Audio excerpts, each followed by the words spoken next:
Roundabouts and Firewood, a mental health approach for Irish guys.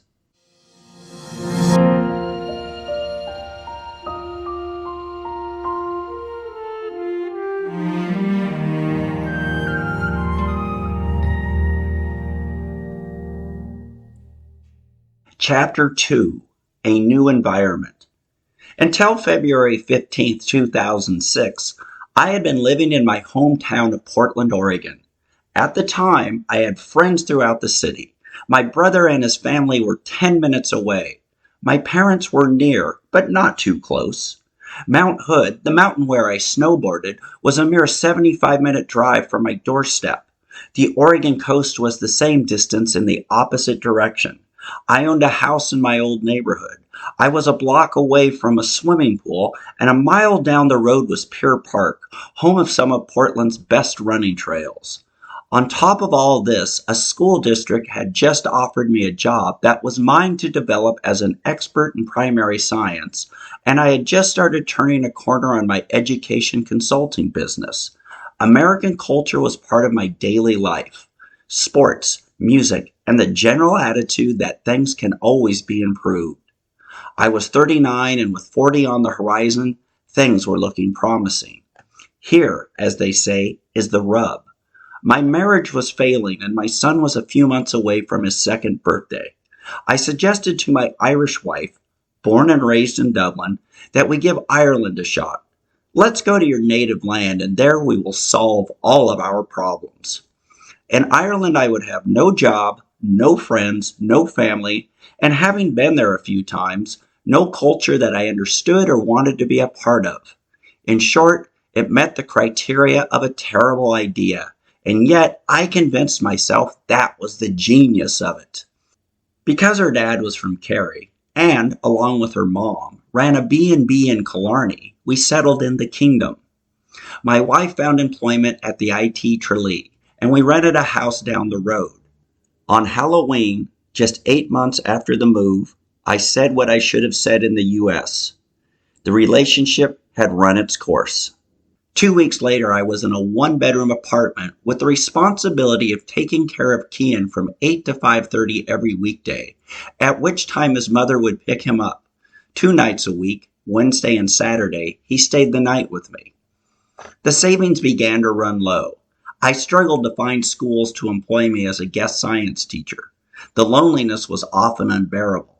After consulting with an American lawyer and an Irish solicitor, it became clear that unless my wife decided to leave all of her friends, her family, and her job, I would not be going back to America until Kian finished secondary school. It was at this point when I realized the move to Ireland may not have been the best decision I had ever made. But I didn't have time to dwell on stupid decisions. I was too busy taking care of Kian and battling anxiety-provoking thoughts and responding to them with irrational compulsions.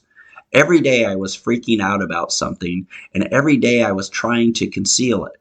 By the time his mom picked him up at 5:30, I was exhausted. This daily fatigue was one of the 3 reasons why I needed to answer Kian truthfully why I was acting the way I was. I didn't want to bother with the lies, and then the struggle to back up those lies by pretending that everything was okay. There were 2 other reasons I needed to come clean. The culture of my childhood neighborhood and the culture of this new land.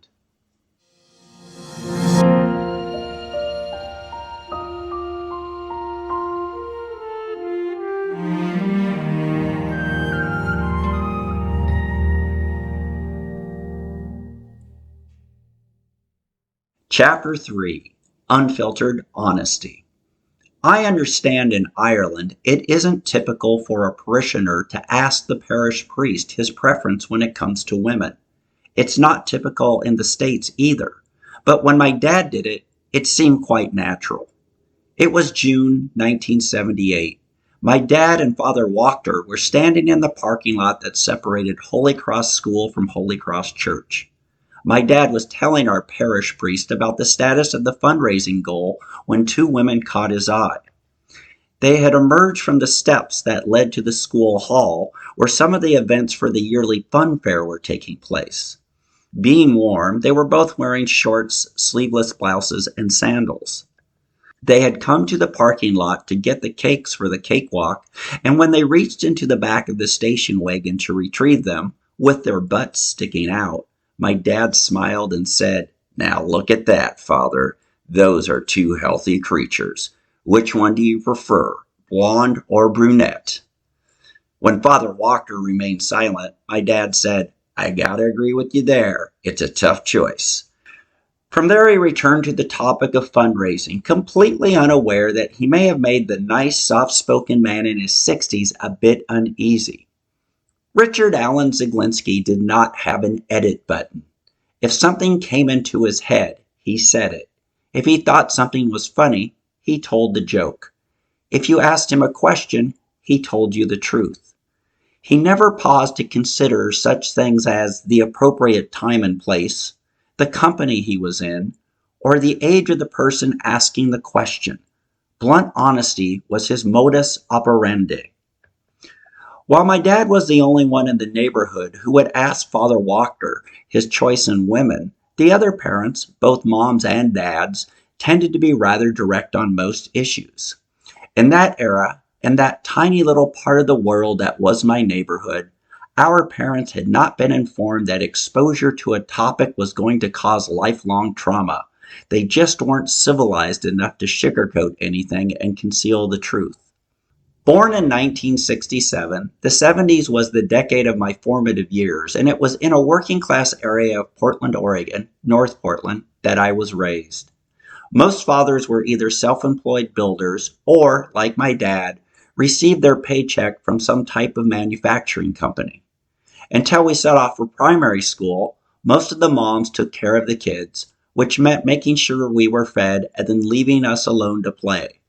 The vast majority of the adults we were in contact with, parents, uncles, aunts, and neighbors, were in their 20s, so we were not the center of their universe. We were simply part of it. In the 70s, there were big topics on the front page, the television and radio. When I was 7, the Vietnam War was just ending. President Nixon was about to be impeached before he resigned. Racial integration wasn't working out as well as people had hoped, and the women's liberation movement and the sexual revolution were in full swing. Whatever the news failed to explain in detail, there was always a parent or neighbor to offer his viewpoint. And if I wasn't satisfied with the answer, I merely had to wait until my dad got home from work and he would offer his unfiltered assessment. Mental health was not one of the big topics. Its day had not yet arrived for open discussion. This had more to do with a lack of information, a lack of understanding than anything else. If the folks of North Portland had a notion that anxiety and depression were prevalent, then we kids would have heard about it. This was a time when mental health issues were often seen as women problems that could be fixed by Valium, something doctors, at least according to my mother, gave out liberally. Guys were just supposed to, as the Irish would say, get on with it and not discuss it. Over the course of the decade, this began to change as no one could deny that a wide swath of Vietnam veterans were suffering. Still, a lot of males hid it, and this would only be discovered decades later. Because of my hyperactivity and because my mom refused to medicate me, I saw my first therapist at 3.5.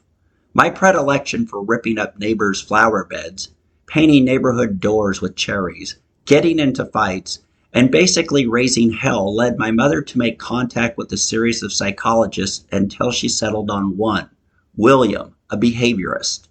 My mother was not shy about telling other mothers, perhaps reassuring them, that a psychologist was the answer to her son's problems and could be the answer to their children's problems as well. Some of her friends listened, others ignored her, and some just scoffed at the idea. In my household, the message was clear. Mental problems were something that could be sorted out by a class of professionals known as therapists. If you had something going wrong in your head, it wasn't abnormal, and there were people who could help. Because of the uncensored culture that I grew up in, and because of the extremely uncensored house I lived in, I never considered that I would take any other approach with Kian other than direct honesty. When and if a topic came up, I too would tell him the truth and not shy away from it. So when Kian saw me discarding the toilet rolls and wanted to know why, my impulse was to tell him. But in that crazy emotional state where I see danger lurking everywhere, I found myself unable to tell him the truth. Not because I thought he was too young or it was inappropriate, but because at that moment I really believed his rectum had been poisoned, and the only responsible thing to do as a parent was to save my child. All those years of being trained to give direct answers were trumped by the fiction I was able to create in my mind. Still, I was consistent about blatant honesty about every other topic that my son brought up, so it was only a matter of time before we had an open discussion. It had, of course, not been lost on me that an open discussion in Ireland about mental problems was a rare event.